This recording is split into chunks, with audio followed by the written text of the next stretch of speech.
paliwanag. In this time, sa Senado, sana, with the help of the good Senator Robin Hood Padilla and other members ng committee po niya, bigyan po tayo ng pagkakataon na magpaliwanag punto per punto bakit hindi na violate ang SMNI ang kaniyang pangkisa. May I please read what the President recently said during the FOCAP anniversary. He said, quote, "The President's role is to defend press freedom and not lead in destroying or demeaning its practitioners. Unlike many of my predecessors, I do not seek collaboration, for that implies a surrender of your independence. I am of the opinion that national interest is better served by a press that is critical rather than a press that is cooperative. It must have the untrammeled freedom to do its work, not just to arm the citizenry with the truth, but also to deepen discernment in this age of mass disinformation." So these are beautiful words once again from Budol Budolman. Because where this, Eric, where this whole stemmed, this whole fiasco stemmed was when we asked here in SMNI, Speaker Martin, the first cousin of the President, is it true that your travel expenses is 1.8 billion? And that was the pinaka root kung bakit kami ay nilagay at dinetain illegally. Yes. So itong sinasabi na naman, beautiful words of the President they do not mean anything. Parang nananaginip at binabangungot siya. Your reaction to that sa kanyang sinasabi sa foreign correspondence na ayoko rin gamitin yung word ni Marlica na hello, lucid interval ba ito? Yung sinasabi kasi ni PBBM is actually consistent yan sa ating saligang batas. Okay? Unfortunately, kailangan panindigan niya yung sinasabi niya. Kasi yung sinasabi Hindi niya... niya mapanindigan yung 20 pesos na bigas. Panindigan niya yun. Kasi bakit niya dapat panindigan yun? Puro salita. Kahit hindi niya sasabihin yun, dapat yun ang gawin niya. Kasi guaranteed po yan sa ating saligang batas. So yung saligang batas natin, hindi lang yan na-guarantee sa ating saligang batas. Under the concept of a democratic and republican government, protected talaga ang freedom of press, freedom of expression. I just want to point out something. Kasi in his speech, in this beautiful speech, which means nothing, he references his predecessors.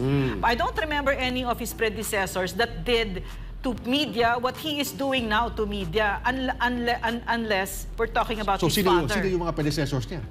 I don't know. Coming from sa tatay niya. Yung tatay niya talaga, exactly ang ginawa niya. Pero may open declaration of martial law yun, Ma'am Lorraine. Yeah, yes, correct. Ito naman, silent, silent.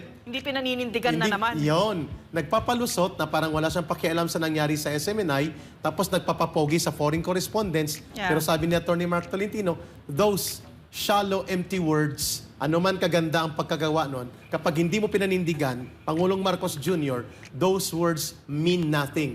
Kung si Ma'am Lorraine pa baka bunga yun ng guni-guni mo. Hello? Panahon ba ito na ikaw ay nasa lucid interval? Guni-guni or something else? Attorney Mark, maganda yung punto na binanggit ni Ma'am Lorraine. How important is it for the President to show sign of commitment and conviction into action sa kanya mga pananalita na nirerespeto niya ang mga pundasyon ng demokrasya. And one of that is ang pagrespeto sa saligang batas at ang proseso nito at ang mga demokratikong prinsipyo kagaya ng press freedom na malinaw na ginurgor, kinatay nila at nilumpo ang SMNI ng iligal at iskandaloso. So yun ang gagawin natin. Dapat yung NTC, hindi nila dapat diktahan yun. Kailangan the NTC should decide based on merits, based on evidence. But I don't know kung gawin nila yan kasi day one pa lang, alam na natin na may nagdikta sa kanila. Ayun. Kung basahin mo yung rules o yung order ng NTC noong December 19, 2023, January 18, 2024, parang hindi sila mga abogado or I don't know kung may abogado ba dyan. Isa lang yata ang lawyer. Isang abogado. At least man lang yung mga lawyers ng NTC, maganda yung kanilang explanation about sa order nila. Unfortunately, wala. Klarong-klaro na violation ng separation of power. Ngayon na tayo nakakita ng isang NTC na quasi-judicial body. Like any other quasi-judicial bodies, ngayon na tayo nakakita na pwede palang diktahan ng House of Representatives. Sa isang mali at napaka-poderoso at abusadong hakbang na nagpagamit siya. By a mere resolution. Yun. Yeah, and it's a very dangerous precedent, di ba? Yeah. Kasi from here on in, pwede palang gawin yan ng susunod na mga Exactly. NTC. Sabi kasi ng mga boss amo chief namin Pwede di ba? namin gawin Sa to. Kongreso, di ba? Ma'am, may tanong kami kay Attorney Mark. How important is this consultative public forum na pinatawag ng komitiba ni Senator Robin Padilla na maibulgar ito at mahanapan ng pamamaraan including a Senate resolution na dapat maitama ang itong pagkakamali at abuso ng NTC at ng opisina ng presidente na ito as part of check and balance? How hopeful and affirmative our perspective on this activity sa Senate bukas? Yes, I'm very excited tomorrow sa consultative meeting tomorrow with the committee headed by Robin Hood Padilla. Bakit? Hindi kasi tayo binigyan ng pagkakataon na magpaliwanag sa House of Representatives. Ang ginagawa nila doon, pambubuli, pananakot, may nakulong pa, Pambabraso. nakulong pa kayo, Pangbabastos. pambabastos, ganon. So, hindi tayo binigyan ng pagkakataon na magpaliwanag. Kung magpaliwanag tayo, one sentence, two sentence, may mga contempt na mga pananakot. So, hindi tayo binigyan ng pagkakataon na magpaliwanag. In this time, sa Senado, sana, with the help of the good Senator Robin Hood Padilla and other members ng committee po niya, bigyan po tayo ng pagkakataon na magpaliwanag punto per punto bakit hindi na-violate ang SMNI ang kaniyang pangkisa. And second, bakit ang NTC sila mismo ang nag-violate sa sarili nilang rules, na-violate nila ang saligang batas, and yung NTC maklarong-klaro na nagpadikta ng House of Representatives through a resolution na passed ng isang congressman na naging kaibigan pa natin dito sa SMNI. Yes, klaro. Sino yan? Si Migs Nograles? Oo, Tama ba? si Mix Piling Guapa Nograles. Yes. At ang isa, yung nakikipagsalo dito dati kay Pastor, kapag nagtitipon-tipon at nakikipagkonsultahan, yung nag-sponsor ng revocation. Yun. Oo, yung... bagong eleksyon. Si Richard Gutierrez. Richard ba yun? Eddie Gutierrez. Basta rider, I don't know kung... One rider. I don't know kung magaling ba magmotor yun kasi rider eh. Ay, hindi yata marunong Pero magmotor hindi to ko nakita nagbumotor siya. So, yung dalawa, yung isa, yung lalaki, si Eddie Gutierrez. Si Eddie Gutierrez ba yun? So, siya yun nung bago ang eleksyon, palagi yan dito sa SMNI, nakikiusap ni... Natulungan siya sa party list niya. Okay, si Pastor, sa mga, sa Kingdom. Tapos ngayon, biglang bumaliktad dahil sa kwarta.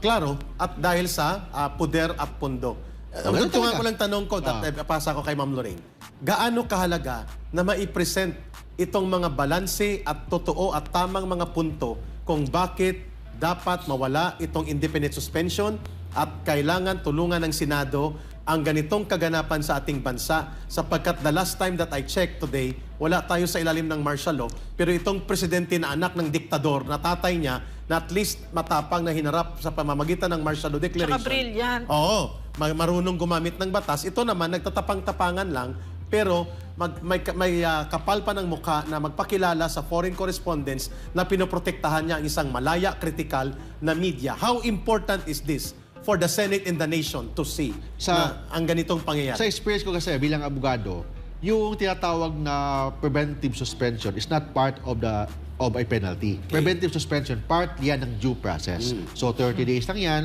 Sa iba, 60 days. 60 days. Yun ang pagkatapos dapat ibalik na. But yung walang preventive suspension na indefinite. That is a clear violation ng due process clause ng ating saligang Because batas. what is the purpose of a preventive suspension? Ang purpose ng preventive suspension para kung may possible na mga influence during the investigation, mapigilan yung mga possible na influence. So therefore, itong preventive suspension na ito, maliwanag na pangbabraso ng gobyerno sa media. Tama yan. At mamang malala, indefinite ang kanyang ginawad after 30 days. Yes. Wala kasing preventive suspension na indefinite. If you check the governor ng Del Norte, Davao del Norte, preventive 60 days maximum. 60 days preventive suspension. Mas worse ang SMNI. Preventive suspension na indefinite. If there's such thing as indefinite suspension.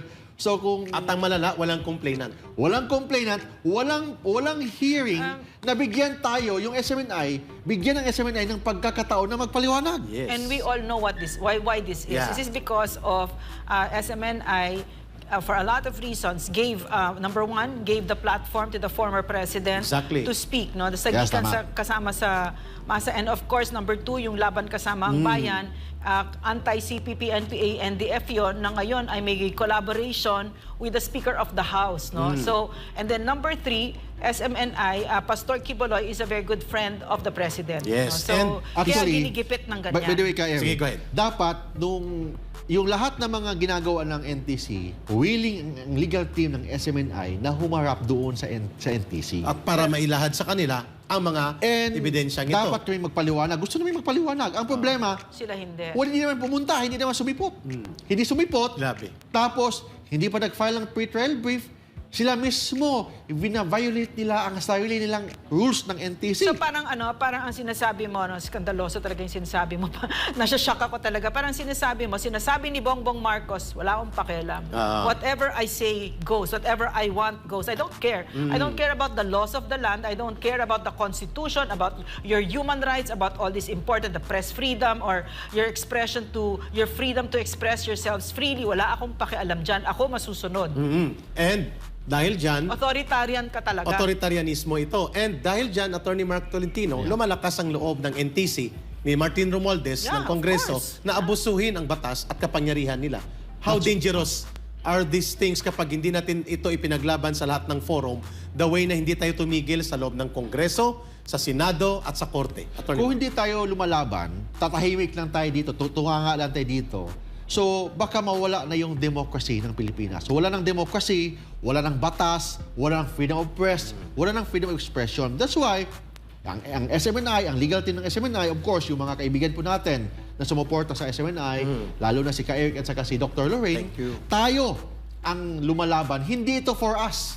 We are just instrument of this freedom. In fact, attorney, we'll inform the Filipino people. Kami dito, inaalay na namin ito. Yes. Hindi na kami tumitingin sa Marcos administration. Hopeless case ito. So talaga nag-aalay na lang kami dito. But this is about our country now. Yes. Kasi ano ba yung freedom of the press? Yan ang halige. Yan ang foundation ng isang demokrasya. Bakit sila, I've never seen a quieter and more silent and scared media than we have right now. Sobrang tahimik, na takot magsalita.